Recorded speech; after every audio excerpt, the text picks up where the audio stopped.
If I was to ask you, what do you worry about? Now, like me, you'd probably say, I don't worry about anything, Adam. There's nothing at all I'm worried about. But if you were honest, you might say, yeah, I do worry about some things. I worry about school, things at home. I maybe worry about things that I can't control. And you see, that's what worry is. We think about the things we can't control and we get uptight about them. Sometimes we don't know how something's going to work out. Now, I can tell you, lockdown, COVID-19 has only made that harder. But I want to tell you today that it doesn't have to be that way. We don't have to live in fear. We don't have to live in worry. There's a better way. You'll know by now that the Bible is filled with incredible stories about how God showed up, how He worked through the lives of amazing men and women, revealing His heart and also revealing Jesus. You see, what might not be so familiar though is that these men and women, they're just like you and I. They're flaws in everything they have, but God uses them. So when we take a little bit of a closer look, we see that actually they have the same issues and the same flaws. I want to talk to you about Moses. You'll know Moses, this mighty man, how God used him to free the Israelites. Incredible, incredible things. But Moses was worried. Moses was worried about how could God use somebody like him. In Exodus 3, there's a chapter of the burning bush. Now God shows up like fire in this burning bush, and He tells him that he's going to be used to free the people of Israel. He's going to be used to do miracles. He's going to be used to come against Pharaoh and free God's people.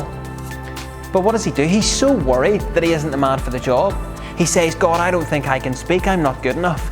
I'm worried about what the Egyptians will think. What if they say, who sent me? And then Moses actually comes back against God and says the fifth time, God, please send someone else.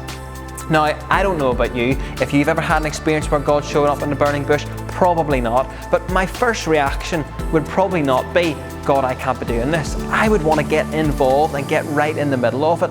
But Moses, he worries about it because he doubts himself. And you know, sometimes we're a bit like that. When we have something in front of us, whether it be school, an exam, a relationship, a difficult or hard moment, we sometimes think we just don't have enough to face it. It's too difficult. We think the same as Moses, I'm not good enough. Other people are better than me. Why can't this happen to somebody else? And you see, lockdown has affected us like that. We've had circumstances where we're out of control. We worry about what comes next. We worry about what school will look like, what our friends will look like, what life will look like beyond this. But why does the Lord include those things in Scripture? Somebody as great as Moses, why does He include his flaws and his worries?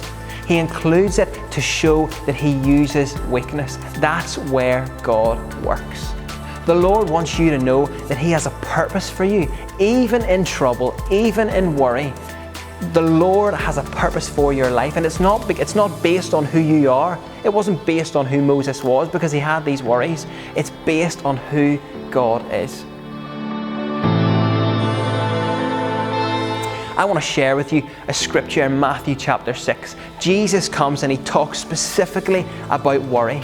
He says in Matthew 6 verse 25, therefore I tell you, do not worry about your life, what you'll eat, what you'll drink, about your body, what you'll wear. He says, don't be worrying about any of these things. Is life not more than those things, more than food, the body more than clothes? He goes on to talk about the birds of the air, how they don't sow or reap, but they don't store away in barns, but yet God feeds them. And Jesus says, aren't you much more valuable than they are? Can any one of you, by worrying, add a single hour to your life? And then He goes on to say again about no need to worry about clothes.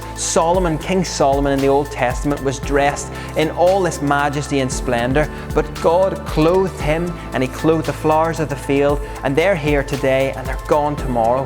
How much more will He clothe you? How much more will He look after you? So He says in verse 31, do not worry. What shall we eat? What shall we drink? Or what shall we wear? For people run after these things. They're always focused on them. But God knows you need them. And He just says a simple task for us. Seek first the kingdom and His righteousness, and all these things will be given to you as well. Don't worry about tomorrow, for tomorrow will worry about itself. Each day has enough trouble of its own. So God says three things to you when you worry, when you have these doubts in your mind. He knows what you need. He provides for you in the middle of it. And He says, seek first the kingdom. I want to encourage you, get busy with what God's doing and the rest will come. All those things you've got going on, God will sort them out. Philippians 4 says, don't worry about anything. Instead, pray about everything. Thank God for what He has done, and then the peace which surpasses all understanding will come to you. I want to encourage you as I finish, you are not alone. God Himself is with you, and in these times in lockdown, you can know that He walks with you all the time. And even if you have those worries, even if you have those doubts like Moses did when he had something in front of him that God wanted him to do, I want to encourage you, as 1 Peter 5:7 says, cast all your cares onto Jesus. Cast them onto God because He cares for you. Now you may remember, Peter was a fisherman. And Peter, whenever he says cast something onto God, it would be like when you cast out a big net to catch these fish. Imagine a fisherman casting out a net. That is what God says to you. Throw your worries out to God and let Him gather them in. Let Him take them in. Why? Because He will provide for you. And here at Exchange, we want you to know that we can help you with that. When you have these challenges, these difficulties, these worries, God will provide for you, and He will just lift everything off you, that you can walk with everything that you have in front of you. So trust Him today. Do you worry? Rejoice, because in these circumstances, when you have those worries like Moses, He can work in those circumstances. And look what happened to Moses. We know so much about him because God used him incredibly. So cast it on to Jesus. Why? Because He's got a purpose for your life. Let's not let worry hold us back.